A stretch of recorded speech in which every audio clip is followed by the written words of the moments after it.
And Joseph was brought down to Egypt, and Potiphar, an officer of Pharaoh, captain of the guard, an Egyptian, bought him of the hands of the Ishmaelites, which had brought him down thither. And the Lord was with Joseph, and he was a prosperous man, and he was in the house of his master, the Egyptian. And his master saw that the Lord was with him, and that the Lord made all that he did to prosper in his hand. And Joseph found grace in his sight, and he served him, and he made him overseer over his house, and all that he had he put into his hand. And it came to pass from the time that he had made him overseer in his house, and over all that he had, that the Lord blessed the Egyptian's house for Joseph's sake.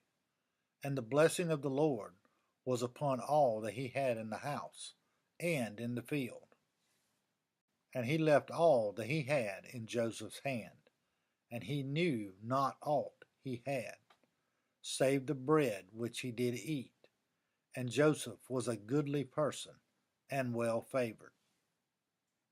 And it came to pass after these things, that his master's wife cast her eyes upon Joseph, and she said, Lie with me.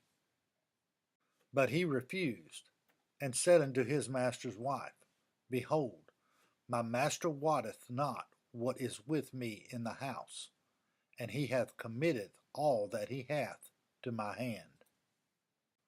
There is none greater in this house than I, neither hath he kept anything back from me but thee, because thou art his wife. How then can I do this great wickedness, and sin against God? And it came to pass, as she spake to Joseph day by day, that he hearkened not unto her, to lie by her, or to be with her.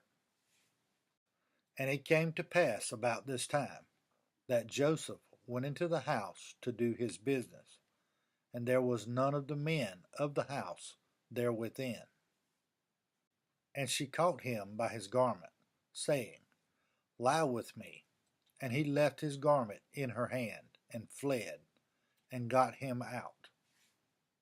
And it came to pass, when she saw that he had left his garment in her hand, and was fled forth, that she called unto the men of her house, and spake unto them, saying, See, he hath brought in an Hebrew unto us to mock us. He came in unto me to lie with me, and I cried with a loud voice. And it came to pass, when he heard that I lifted up my voice and cried, that he left his garment with me, and fled, and got him out. And she laid up his garment by her, until his Lord came home. And she spake unto him according to these words, saying, The Hebrew servant, which thou hast brought unto us, came in unto me to mock me. And it came to pass, as I lifted up my voice and cried, that he left his garment with me, and fled out. And it came to pass, when his master heard the words of his wife, which she spake unto him, saying, After this manner did thy servant to me, that his wrath was kindled. And Joseph's master took him, and put him into the prison, a place where the king's prisoners were bound, and he was there in the prison. But the Lord was with Joseph, and showed him mercy, and gave him favor in the sight of the keeper of the prison. And the keeper of the prison committed to Joseph's hand all the prisoners that were in the prison, and whatsoever they did there, he was the doer of it. The keeper of the prison looked not to anything that was under his hand, because the Lord was with him, and that which he did, the Lord made it to prosper.